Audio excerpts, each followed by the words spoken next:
Baby dinosaur की जान बचाने के बाद जलपरी अपने पिता से मिलने के लिए समंदर की ओर उड़ जाती है। नीले आसमान और चमकते बादलों के बीच उड़ के जलपरी बहुत खुश होती है। तभी अचानक बादलों के बीच जोरदार गड़गड़ाहट होती है और एक फ्यूचरिस्टिक यूएफओ जलपरी के सामने आता है। इससे पहले कि जलपरी को कुछ समझ में आता, यूएफओ में से सुनहरी रंग की रोशनी निकलती है और जलपरी को अपनी ओर खींचने लग जाती है। थोड़े समय बाद जलपरी अपने आप को पानी से भरे हुए एक कांच के चैम्बर में पाती है। जलपरी बहुत हैरानी से इधर उधर देखती है और कुछ समझने की कोशिश करती है। जब उसे कुछ समझ में नहीं आता तो वो अपनी शक्ति से कांच के चैम्बर को तोड़ देती है और कांच से बाहर आ जाती है। बाहर आते ही जलपरी अपनी ट्रांसफॉर्मेशन करती है और जलपरी से एक लड़की बन जाती है।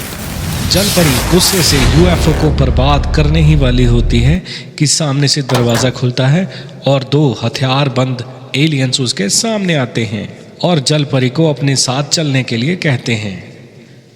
पूरे मसले को समझने के लिए जलपरी उनके साथ चुपचाप चल पड़ती है। थोड़ी दूर चलने के बाद वो एक कमरे में पहुंचते हैं जहाँ पे बहुत सारे एलियन हथियारों के साथ खड़े हुए हैं और उनके बीच में एक राजा बैठा हुआ है। जलपरी अपनी शक्ति से उसको मारने ही वाली होती है कि वो राजा उससे बातें करना शुरू कर देता है।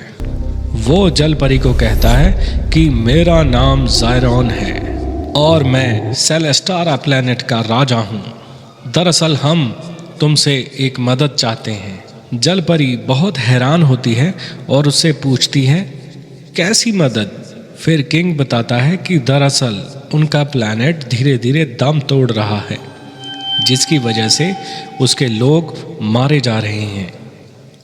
जलपरी किंग से पूछती है कि इसमें वो उनकी क्या मदद कर सकती है। फिर किंग कहता है कि दरअसल उनके समंदर में जो टाइम क्रिस्टल है उसकी चमक प्लैनेट को जीवित कर सकती है। सारी बातें सुन के जलपरी किंग को कहती है कि मैं टाइम क्रिस्टल तो तुम्हें नहीं सौंप सकती, लेकिन मैं किसी को जानती हूँ जो तुम्हारी मदद कर सकता है। यह सब कह के जलपरी किंग से वादा करती है और वहाँ से वापस समंदर की ओर उड़ जाती है। अगले एपिसोड में जानिए कि जलपरी किसकी बात कर रही थी और वो कौन है जो किंग ज़ायरॉन के प्लैनेट को जीवित कर सकता है और लोगों की जान बचा सकता है।